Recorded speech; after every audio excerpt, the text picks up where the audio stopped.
అందరికీ నమస్కారం. మనందరికీ మోటివేషన్ కొన్నిసార్లు అస్సలు దొరకదు కదా, అందనంత దూరంలో ఉన్నట్టు అనిపిస్తుంది. కానీ విషయమేంటంటే, కొన్ని సింపుల్ ఆలోచనా విధానాలు మార్చుకుంటే చాలు, ఆ మోటివేషన్కి తాళం చెవి మన చేతిలోనే ఉంటుంది. మరి ఈరోజు మన ప్రేరణను నెక్స్ట్ లెవెల్కి తీసుకెళ్లే ఒక 3 పవర్ఫుల్ మైండ్ సెట్స్ గురించి మాట్లాడుకుందాం. సరే, ఈ ఒక్క ప్రశ్నతో మొదలుపెడదాం. ఎవరైనా కాదు అని చెప్పినప్పుడు అది అక్కడితో ఆగిపోయినట్టు కాదు, అసలు కథ అక్కడి నుంచే మొదలవుతుంది అనుకుంటే ఎలా ఉంటుంది? ఆశ్చర్యంగా ఉంది కదూ? అవును, ఇదే మన మొదటి మైండ్ సెట్కు పునాది. మనలో చాలామందికి కాదు అనే మాట వింటే చాలు చాలా బాధగా అనిపిస్తుంది. ఏదో మనల్ని వ్యక్తిగతంగా తిరస్కరించినట్టు ఫీలైపోతాం, ఇక అంతా అయిపోయిందని డిసప్పాయింట్ అవుతాం. కానీ అసలు విషయమేంటంటే, ఆ ఆలోచించే పద్ధతినే మనం మార్చేయొచ్చు. కాదు అనే పదానికి మనమిచ్చే అర్థాన్నే పూర్తిగా మార్చేద్దాం. దాన్నొక ఫైనల్ ఆన్సర్లా కాకుండా ఒక ప్రశ్నలా చూడాలి. ఎవరైనా కాదు అన్నారంటే వాళ్ళు మనల్ని తిరస్కరించట్లేదు, వాళ్ళు మనల్ని ఇంకో ప్రశ్న అడుగుతున్నారు. దీనికన్నా ఇంకా క్రియేటివ్గా ఆలోచించలేరా అని. చూడండి, ఇది ఎండింగ్ కాదు, ఇది క్రియేటివిటీకి ఒక స్టార్టింగ్ పాయింట్, ఒక ఛాలెంజ్కి బిగినింగ్ అనమాట. దీనికొక సూపర్ ఎగ్జాంపుల్ ఉంది. ఒక కుర్రాడు స్పోర్ట్స్ రైటర్ అవ్వాలని చాలా ప్యాషనెట్గా ఉండేవాడు. జాబ్ ఇంటర్వ్యూకి వెళ్తే, సారీ, మీకు ఎక్స్పీరియన్స్ లేదు, కుదరదు అని చెప్పేశారు. మామూలుగా అయితే ఎవరైనా నిరాశపడతారు, కానీ ఇతను అలా అనుకోలేదు. అతను ఆలోచించాడు, వాళ్ల అసలు సమస్య నా ఎక్స్పీరియన్స్ కాదేమో, నేను బాగా రాయగలనో లేదో వాళ్లకు తెలియదు, అదే వాళ్ల ప్రాబ్లం అని అర్థం చేసుకున్నాడు. వెంటనే దానికొక సొల్యూషన్ కూడా కనిపెట్టాడు. ఒక నెల రోజుల పాటు ప్రతిరోజు ఆ న్యూస్ పేపర్ ఎడిటర్కి స్పోర్ట్స్ మీద తన అభిప్రాయాలతో క్రియేటివ్గా లెటర్స్ రాయడం మొదలుపెట్టాడు. సరిగ్గా నెల రోజుల తర్వాత ఏమైందో తెలుసా? ఆ స్పోర్ట్స్ ఎడిటర్ రెజిస్ మెకాలే అతన్ని పిలిచి నవ్వుతూ ఇలా అన్నారు. ఆ ఒక్క మాటతో అతనికి జాబ్ వచ్చేసింది. ఎందుకంటే అతను రాసిన ఆ లెటర్స్ అతని రైటింగ్ స్కిల్స్ని, ఆ జాబ్ మీద తనకున్న డెడికేషన్ని ప్రూవ్ చేశాయి. చూశారా? రిజెక్షన్ అతన్ని ఆపలేదు, రివర్స్లో అతన్ని ఇంకా క్రియేటివ్గా మార్చేసింది. రైట్, ఇక రెండో మైండ్ సెట్కొద్దాం.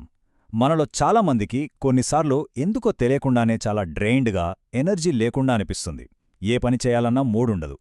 దీనికి కారణం ఏమై ఉంటుందంటే, బహుశా మన లైఫ్లో ఒక క్లియర్ పర్పస్, ఒక ఉద్దేశం లేకపోవడమే.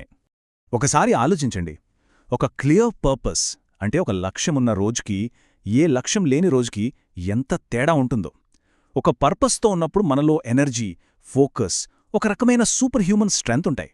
అదే పర్పస్ లేనప్పుడు బోర్ కొడుతుంది, కన్ఫ్యూజన్, అంత డల్గా అనిపిస్తుంది. సో ఇక్కడ మనం గుర్తుపెట్టుకోవాల్సిన విషయం ఒకటే, ఎనర్జీ అనేది పర్పస్ నుంచే వస్తుంది. దీన్ని అర్థం చేసుకోవడానికి ఒక పవర్ఫుల్ ఎనాలజీ ఉంది. Mother lifts the car phenomenon అంటారు. అంటే తన బిడ్డ కారు కింద ఇరుక్కుపోయినప్పుడు ఒక మామూలు తల్లి కూడా ఆ కార్ని ఎత్తేంత బలం తెచ్చుకుంటుంది. మనం చాలాసార్లు వినే ఉంటాం. ఎలా సాధ్యం? ఆ క్షణంలో ఆమెకున్న ఏకైక పర్పస్ తన బిడ్డనెలాగైనా కాపాడుకోవడం. ఆ ఒక్క బలమైన ఉద్దేశమే ఆమెకా సూపర్ హ్యూమన్ శక్తినిస్తుంది. అంటే ఒక క్రైసిస్ వెంటనే ఒక పర్పస్ని క్రియేట్ చేస్తుంది, ఆ పర్పస్ వెంటనే ఎనర్జీని ఇస్తుంది. ఇక్కడ ఈ కోట్ చూడండి, ఇది మనల్ని ఆలోచనలో పడేస్తుంది. మానవులు మాత్రమే తాము ఎందుకున్నారో తెలియని స్థితికి వచ్చారు. ఎంత నిజం కదా! ఈ మోడర్న్ వరల్డ్లో చాలామందికి తమ లైఫ్ పర్పస్ ఏంటో తెలియట్లేదు. ఇది ఈ కాలపు ఒక పెద్ద సమస్య. అసలు మనం ఎందుకున్నాం అనే క్లారిటీ లేకపోవడమే మనల్ని ఎనర్జీ లేకుండా చేస్తుంది. అయితే ఈ లైఫ్ పర్పస్ అనేది ఎక్కడో బయట దొరికే వస్తువుగాదు. దాన్ని వెతుక్కుంటూ వెళ్ళక్కర్లేదు. దాన్ని మనమే క్రియేట్ చేసుకోవాలి, మన లోపలనుంచే రావాలి. మనం ఎందుకున్నాం, ఈ లైఫ్ అనే గిఫ్ట్తో ఏం చేయాలనుకుంటున్నాం అని మనతో మనం మాట్లాడుకోవాలి. మన వాల్యూస్ ఏంటి, మన ప్యాషన్స్ ఏంటి, వీటి ఆధారంగా మన పర్పస్ని మనమే బిల్డ్ చేసుకోవాలి. మన లైఫ్కి మనం ఎంత మీనింగ్ ఇస్తే మనకంత ఎనర్జీ వస్తుంది. ఓకే, ఇప్పుడు మనం మూడో చివరి మైండ్ సెట్ దగ్గరికి వచ్చేశాం. ఇది కూడా చాలా ఇంపార్టెంట్. ఈ రోజుల్లో మన చుట్టూ నాన్ స్టాప్గా వచ్చే నెగటివ్ న్యూస్ మన మోటివేషన్ను, మన ఆప్టిమిజంని ఎలా దెబ్బతీస్తుందో ఒకసారి చూద్దాం. ఇక్కడ ఒక పెద్ద మార్పొచ్చింది. ఒకప్పుడు న్యూస్ అంటే మనకు సమాచారం ఇవ్వడం, that's the way it is అని చెప్పడం.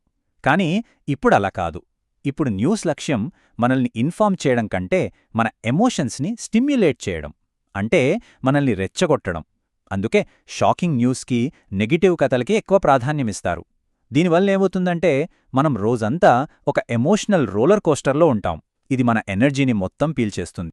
మోడర్న్ న్యూస్ అసలు గోలేంటో చూస్తే మనకు క్లియర్గా అర్థమైపోతుంది. వాళ్లకు కావాల్సింది మనలో ఆగ్రహం, బాధ, భయం ఇలాంటి స్ట్రాంగ్ ఎమోషన్స్ని పుట్టించడం. ఎందుకంటే అప్పుడే మన అటెన్షన్ వాళ్ళకు దొరుకుతుంది. కానీ ఈ ప్రాసెస్లో మన మెంటల్ ఎనర్జీ, మనలోని ఆశావాదం నెమ్మదిగా చచ్చిపోతాయి. మరి దీనికి సొల్యూషన్ ఏంటి? ఒక చాలా సింపుల్ కానీ పవర్ఫుల్ టెక్నిక్ ఉంది. అదే న్యూస్ ఫాస్ట్, అంటే వార్తల ఉపవాసం. మన మెంటల్ ఎనర్జీని, ఆప్టిమిజంనే కాపాడుకోవడానికి ఇది ఒక ప్రాక్టికల్ మార్గం. సింపుల్గా చెప్పాలంటే కావాలని, ఉద్దేశపూర్వకంగా కొన్నాళ్లపాటు న్యూస్కి దూరంగా ఉండటం. అయితే న్యూస్ ఫాస్ట్ అంటే ప్రపంచంతో సంబంధం లేకుండా ఉండమని కాదు. మనం ఇన్ఫర్మేషన్ తీసుకునే పద్ధతి మార్చుకోవాలి అంతే. మన ఎమోషన్స్ని రెచ్చగొట్టే బ్రేకింగ్ న్యూస్ హెడ్లైన్స్కి బదులుగా లోతైన విశ్లేషణలు ఇచ్చే మంచి వెబ్సైట్స్ చదవడం లేదా వీక్లీ, మంత్లీ మ్యాగజైన్స్ ఫాలో అవడం బెటర్. ఒకటి నమ్మండి, నిజంగా ప్రపంచంలో ఏదైనా పెద్ద విషయం జరిగితే అది ఎలాగోలా మనదాకా చేరిపోతుంది. దానికోసం మనం కంగారు పడక్కర్లేదు. సో ఫైనల్గా మనం ఈరోజు తెలుసుకున్న 3 మైండ్ సెట్ షిఫ్ట్స్ ఇవి. 1.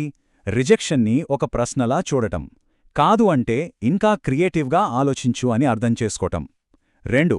పర్పస్ నుంచే ఎనర్జీ వస్తుందని గుర్తుపెట్టుకుని మన లైఫ్ పర్పస్ని మనమే నిర్మించుకోవటం.